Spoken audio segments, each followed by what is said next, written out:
First things first, Matt. How are you? I'm good. I'm feeling okay. Okay. I love Amsterdam. I love it.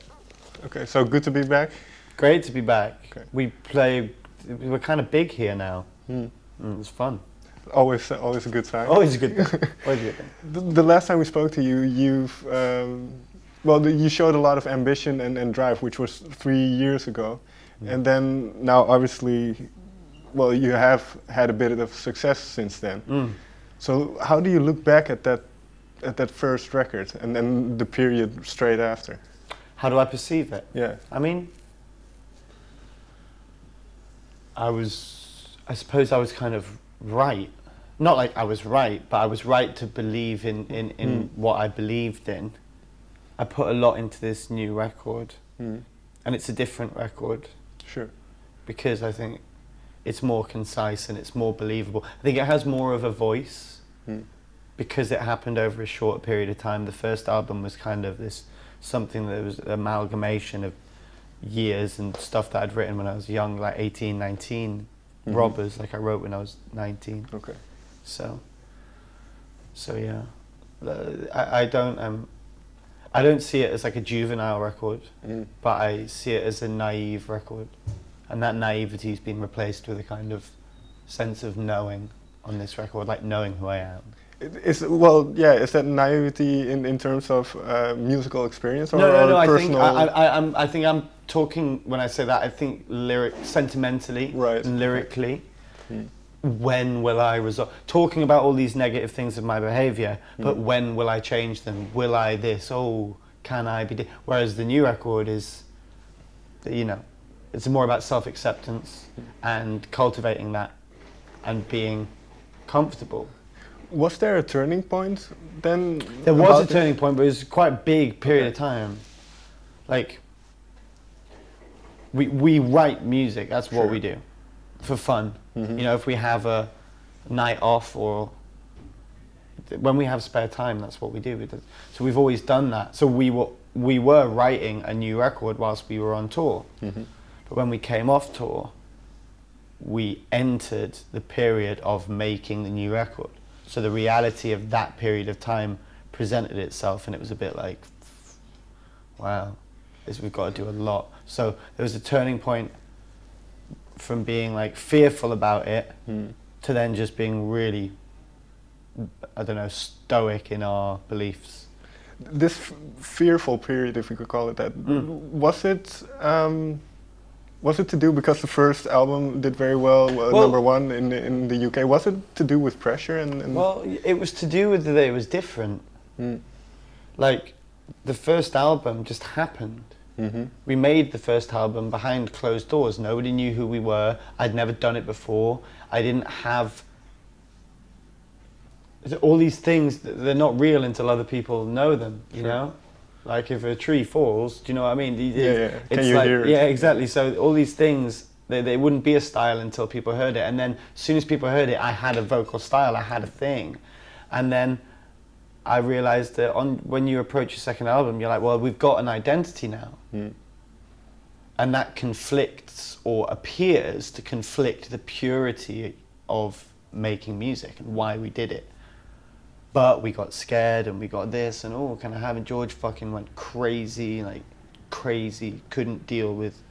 We had a really hard time creatively because we'd never had we'd never had a period in our life where it was like, okay, be creative now, do it good, be good at it. It's a hard thing to do.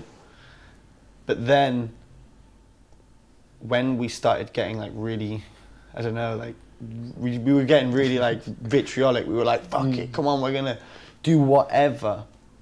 Kind of became this like huge creative bender, and we forgot about everything else. Okay. We totally forgot about everything, and we just made a record. Do you remember what song kind of started that off? The period? What had to happen was George had to get his confidence back as a producer. That was the main thing that was holding us back, because he'd lost all of his confidence.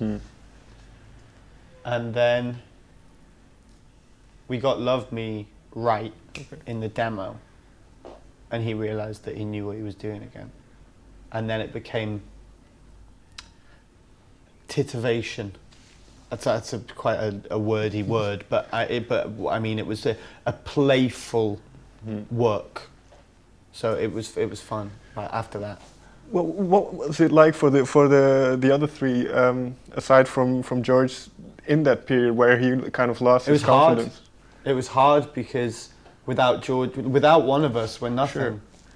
Like it really is a sum of all of its parts. The 1975, it doesn't work without one of them.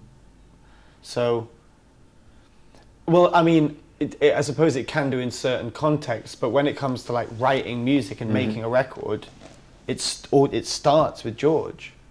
Like that's the start.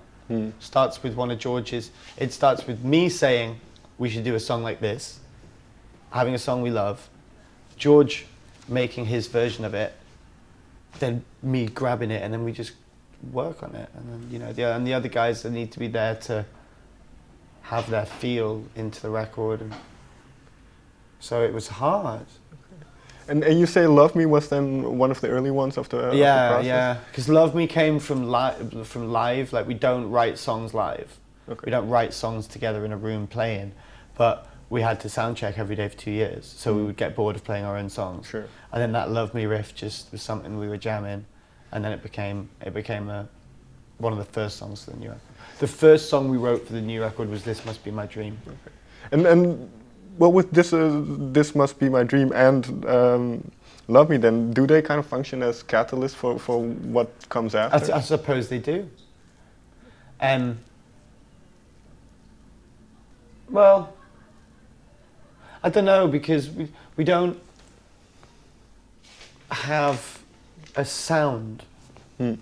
So the way that we make music is that we fall in love with a piece of music, and then we're directly inspired by it, and it takes us to wherever we are. It's not like we like that, but we'll put it in our genre. Sure. So it doesn't really. There's a lot of gospel on the record. I suppose there's tendencies, particular kind of guitar riffs, gospel, or there's little things on that album that are tendencies and consistencies. But I don't know. It's difficult to say. It's difficult to say whether they catalyze things. And in terms of lyrics, then you mentioned the music. Does the music then drive what comes out lyrically? Yeah. Oh yeah, totally. That's what happens. Okay. Music, then scatting. So, but like Chocolate was big bang, and then it's funny because I can't say I'm prided on my lyrics, but that is one of the things that people like about my band. But they come through phonetics. Okay. So that I know the rhythm. And then I write the lyrics to match the rhythm. That's why a lot of them are so simple as well. Because it's easier to have a simple sentiment if you set up a melodic structure for it. And it's not then that you beforehand have an idea of I want to talk about this, or? Sometimes I do. Well, I know that there's things I need to talk about, but I can facilitate that into a melody. Sure. Like a song, I'll hear the piece of music and it'll make me think of something, and I'll immediately be like, okay, this song is going to be about this. Then I write the melody, and it'll just be, when I'm singing along to it, it'll be nonsense words. And then one of the words will be good, and then I'll work on it from there.